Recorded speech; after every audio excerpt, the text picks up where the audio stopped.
두 번째는 이제 테이퍼링에 대한 건데요. 제가 지난 방송에서 이제 연준 그 의사록 나왔는데 거기서 테이퍼링 처음 언급됐다. 그게 마치 2013년 5월 회의록에서 테이퍼링이 언급이 됐었고 그거를 연준 위원들이 당시에 이제 그 의장이 공개석상에서 말을 했고 그에 따라 가지고서 이제 테이퍼 텐트럼 긴축 발작이 일어나서 금융시장의 혼란을 좀 많이 가져갔었다. 그런 말씀을 드렸었잖아요. 그러고는 실제로 지난주부터 이제 테이퍼링 얘기 많이 나오면서 이제 증시가 이제 조금 힘이 빠지는 느낌이 들기는 해요. 그렇죠? 그러면 이제 우리가 투자자로서 해야 할 일은 야, 그럼 이게 영향력이 어느 정도까지 갈 수 있는 거냐는 거죠.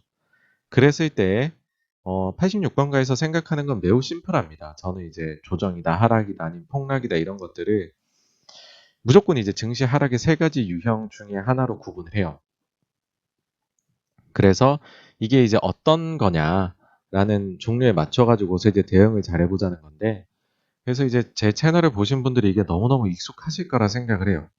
그렇지만 이제 혹시나 또 새로 오신 분들이 계실 수 있으니까 다시 한번 짧게 요거 치고 한번 가보도록 하겠습니다. 요 영상에서 자세하게 다뤘었는데요. 보시면은 증시 하락에서도 우리가 기준을 설정할 필요가 있다. 세 가지가 있는데 연간 10% 내외 조정, 한 5에서 10% 정도 나오는 거죠. 이거는 언제든지 발생 가능하다. 그냥 지겨워서 팔 수도 있는 거고, 혹은 너무 올라서 그냥 이런 조정이 나올 수도 있죠. 두 번째로는 20% 내외 하락이 있을 수 있다. 요거 같은 경우에는 펀더멘털에 큰 타격을 줄 수 있을 만한 이벤트가 발생했으나 그렇다고 해서 증시 전반적인 판을 깰 정도는 아닌 이벤트라고 볼 수 있죠. 이런 게 이제 어떤 게 있냐 하면 뭐 이제 남유럽 부채 위기라든지 아니면은 미국에서 그때 촉발됐었던 신용등급 강등 2011년의 이슈 같은 것들이 있겠죠. 근데 이제 요 두 가지는 저 개인적으로는 제가 투자를 하면서 피하기가 어렵다 생각합니다. 물론 어떤 조정이라도 제가 피할 수 있다면 너무너무 좋겠죠. 근데 현실적으로 제가 주식을 이제 10년 넘게 해보면서 느낀 게 이거를 제가 쉽사리 판단한 게 좀 어렵더라고요. 사실 이제 사후적으로 아는 거죠. 근데 딱 하나, 요 세 가지 유형 중에 30% 이상의 폭락은 피하고 싶다라는 거고, 이 폭락은 언제 나타나냐? 유동성 공급이 메마르고 경제 질서에 근본적인 타격이 발생할 때 일어난다는 거죠. 그래서 요거는 좀 피해보자 하는 거고, 과거를 보시면은 이게 이제 금융위기 이후부터 최근까지로 다뤄봤었을 때 10% 이상의 하락이 있었던 것만 뽑아놓은 것들이에요. 이때 이제 보시면은 제일 위에 유럽 국가부채 위기 20% 내외, 신용등급 강등, 미국 그때 20% 정도, 그리스가 유로존 타일 때 요거는 이제 유로존보단 좀 덜하네 10% 내외. 이 다음에 2014년도 9월, 10월은 사실 왜인지도 모르겠어요. 근데 10% 정도. 15년도 여름에는 중국이 위안화를 기습 절하했던 적이 있습니다. 이때 20%. 그 다음에는 이제 트럼프가 일으켰던 2018년도 미중무역 분쟁 20%. 19년도에도 10%짜리가 나오긴 했는데 역시나 이유를 찾기는 명확한 이유는 좀 어렵고요. 이게 이제 대단했죠. 2020년 초 코로나. 이건 30% 이상 폭락인데 정말 어려웠던 것 같아요. 이게 이 정도까지 영향을 줄이라고 예상했던 분이 몇 분이나 있었을까요? 그렇죠? 그러고는 이제 근래에는 어떤 게 있었냐면 지난 9월 달에 미국 대선 불확실성 가지고 10% 내외 나왔던 게 있습니다.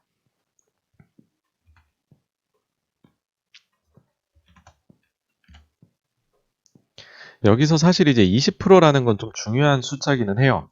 왜냐하면 이제 저희가 이제 코렉션이라 그래서 약세장의 공식적인 정의가 20% 이상의 하락이거든요. 그러니까 이런 단어가 신문지상에 나오는 거, 언론에 나오는 것 자체를 굉장히 막고 싶어 합니다. 정책 당국에서. 두 번째로는 기관 투자자들이 로스컷, 이제 손절매해야 되는 규정들이 있거든요. 보통 회사들마다 혹은 맞는 자금마다 설정되는데 그게 보통 20%예요. 그래서 이게 이제 매도가 매도를 부르게 되는 거죠. 20% 넘어가면 로스컷 하세요. 그러면 내가 로스컷을 하니 다른 사람도 또 로스컷을 하게 되고 서로 막 피를 보게 되는 거죠. 그래서 20% 이상의 하락이 안 나오는 게 상당히 이제 중요하고 그래서 정부들이 이걸 막으려 노력하는데 그럼에도 불구하고 30%짜리가 나온 건 매우 이제 안 좋다. 그러니까 이건 한번 피해보자 뭐 그런 식입니다.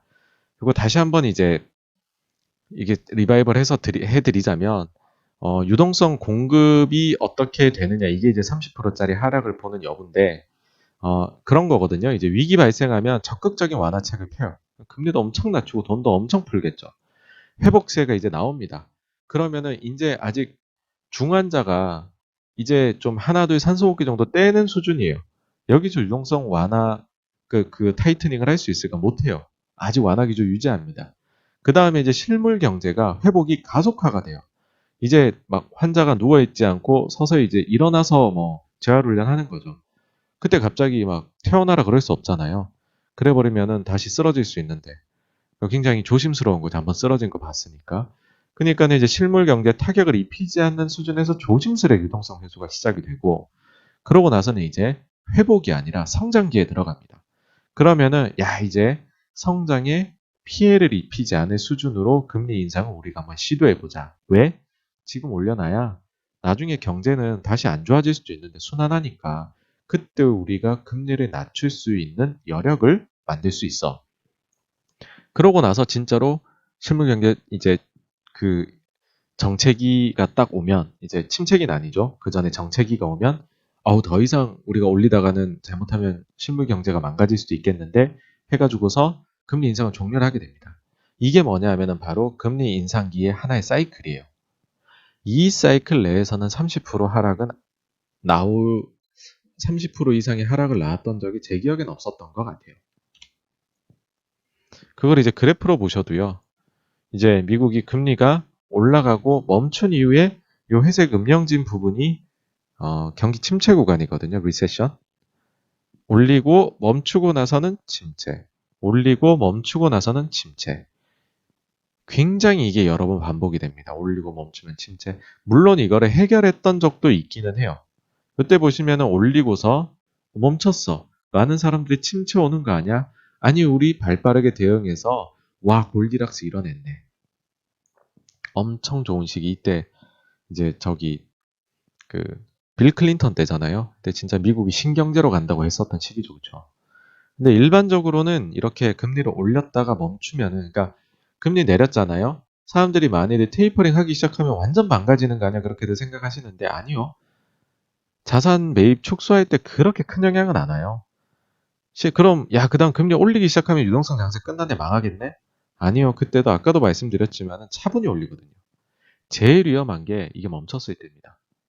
얘네도 아는 거죠. 더 올리면 진짜 큰 상처 입을 수 있다라고 겁먹는 수준인 거죠.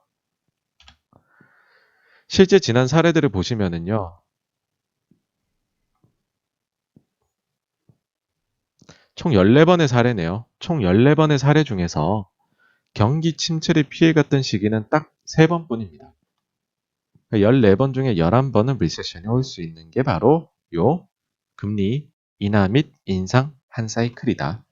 그 정도로 저희가 이제 보시면 될 것 같아요. 제가 이제 30%짜리 하락을 말씀드린다고 너무 이제 좀 시간을 끌었는데, 그러면은 테이퍼링 우리 어떻게 봐야 되느냐?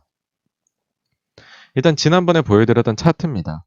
실제로 요 날에 이제 테이퍼 텐트럼이 발생한 날이에요. 요 날에 버냉키 발언이 있었고요. 이때부터 해서 저점까지 봤었을 때 10%가 조금 안 되는 수준으로 증시가 조정을 받았습니다. 네, 아까도 말씀드렸지만 세 가지 유형 중에 5에서 10%는 연중에 언제든지 나올 수 있다 말씀드렸죠. 실제로 그 이후에는 추세가 유지되는 데는 별로 문제가 없었습니다. 그래서 이번에도 테이퍼링은 과거랑 똑같이 사람들이 생각을 한다면은 그렇게 큰일은 아닐 수 있다. 채권 시장에선 큰일이 될 수 있겠지만 주식 시장에서는 아닐 수 있다로 보지 않을까라는 거고요. 물론 단기적으로 증시들이 많이 오른 쪽이 있으니까 그 부분에서는 조금 이제 좀 쉬었다 가자, 뭐 그런 건 당연히 나올 수 있겠지만은 전체적인 이게 판을 깰 만한 건 아니다라 생각합니다. 어 그리고 이제 그런 게 있어요. 지금 최근에 이제 미국 금리 장기 금리가 상승하고 있거든요. 0.5를 찍었다가 지금은 1.1 정도까지 올라와 있는데, 사람들이 생각하는 거죠. 야, 금리가 내렸기 때문에 증시가 오른 거야. 그런 테슬라나 아주 이제 높은 밸류에이션 멀티플을 받는 주식들이, 성장주들이 그렇게 올라갈 수 있는 거는 그 주식의 일드 자체가 지금 금리가 너무너무 낮으니까는 그게 상대적인 매력이 더욱 부각돼서 그런 거야. 그래서 성장주가 간 거야. 이런 얘기들을 해요. 그러니까는 이제 금리가 이렇게 상승을 자꾸 해버리면 증시에 엄청나게 안 좋을 거야. 뭐 이런 생각들을 하죠. 그 실제로 또 테이퍼 텐트럼 자체가 금리에 큰 영향을 주는 요소다 보니까 사실 이제 증시 쪽의 불안감보다는 채권 시장 쪽의 불안감이 훨씬 크실 거예요. 그러다 보니까는 이제 이게 과연 언제까지 올라가냐, 이거 계속 올라가는 거 아니야? 뭐 인플레도 좀 오는 것 같고 한데, 라고 하시는데, 이제 걱정하시는 분들을 위해서 하나 준비한 게 있거든요. 제 생각에는 어느 정도 가다 멈출 것 같아요. 대기 오기는 어렵다 보거든요. 일단 첫 번째 이유 같은 경우에는 인플레가 오긴 오는데, 구조적인 인플레라는 걸 파악하기까지 굉장히 시간이 걸릴 것 같아요. 왜냐하면 작년도에 생각해 보시면은 유가가 막 선물이 마이너스도 갔었잖아요. 그러니까 달리 말하면은 작년도 상반기가 유가가 사실 대부분 인플레이션의 어머니라고 할 수 있거든요. 대표적이죠. 커머디티 중에. 그러다 보니까 이게 이제 워낙에나 작년도 기저가 낮다 보니까 올해 상반기에는 기저 효과 때문에 인플레가 좀 오는 것처럼 보일 수는 있어요. 근데 이제 이렇게 오는 거에 대해서는 무시가 가능한 거죠. 실제로 뭐냐면 이례적인 거다. 이건 구조적이라기보다는 작년도 기저가 낮으니까는 좀 그런 게 있는 것 뿐이야, 얘들아. 그런 얘기들을 아마도 앞으로 중앙은행들이 엄청나게 할 겁니다. 그러면서 진성으로 진정으로 인플레 오는 거는 지금 보이지 않고 그게 보이면 우리가 액션을 좀 취할게. 지금은 아니야. 그러니까 그런 판단 자체가 금리를 잡아두는 효과가 있다고 생각을 해요. 전문가들의 판단이고 실제로 보기에도 야, 그 이상의 과연 성장이 나올까? 야, 그거나 하반기에 우리 가서 한번 판단해보자. 라는 거죠. 두 번째로는 현실론인데요. 지금 보시면은 이제 네거티브 뎃이라는 거는 지금 거래되고 있는 채권 중에서 마이너스 일들을 주고 있는 채권입니다. 그게 지금 이만큼 많아요. 15조 달러가 넘어간대요. 미국이 10년물 금리가 1.1%를 준다 그러면 이 어마어마하게 마이너스 구간에 있는 친구들이 어디로 가겠냐는 거죠. 미국채가 매력적이네. 야, 나는 마이너스 주는 거 갖고 있는데, 물론 여기도 여기들만의 사정들이 다 있어요. 그것까지 따지고 들어가면 끝이 없는데, 근데 그냥 아주 단순하게 봤었을 때에는 미국채 금리가 생각보다는 지금 많이 높아지고 있거든요. 환해질을 감안을 하더라도요, 이제는 제가 알기로는 일본하고 유로존에서는 미국채를 사는 게 일들을 더 주는 걸로 알고 있습니다. 그런 상황이 됐다 보니까는 일부가 빠져나갈 수 있는 거죠. 이 자금 일부들이 빠져나가서 미국 국채를 또 사게 된다면 그거 자체가 뭐 미국이 지금 자산 매입 엄청 하고 있는 거 사실이긴 하지만은 가령 향후에 그게 조금 줄어든다 하더라도 금리가 그렇게 뛰지는 못하게 만드는 수급적 요인이 될 것 같아요. 이게 현실입니다. 어마어마하게 마이너스 몰려 있어요. 사실 코로나 터지기 전부터도 해롱해롱 했어요, 다들. 안 좋았던 상황이었고 그 코로나로 인해 가지고서 극대화가 된 거고 이제 갈 길 잃은 자금들이 이런 데까지 몰려갔던 거죠. 예. 그러니까는 결론적으로 말씀을 드리자면은 뭐 금리가 오르는 거 이게 너무 큰 영향을 미치지 않을까? 그거는 조금 걱정하시기에는 너무 내려갔던 금리가 그냥 좀 상황이 좀 나아졌잖아요. 전 세계가 돈을 너무 많이 풀었으니까 그 덕분에 조금 올라온 것뿐이다. 라고 생각하시면은 어떨까? 그런데 결론을 이제 86번가는 가지고 있습니다. 네, 여기까지가 일단은 테이퍼링에 대한 거고요. 그럼 다음 주제로 한번 넘어가 보도록 하겠습니다.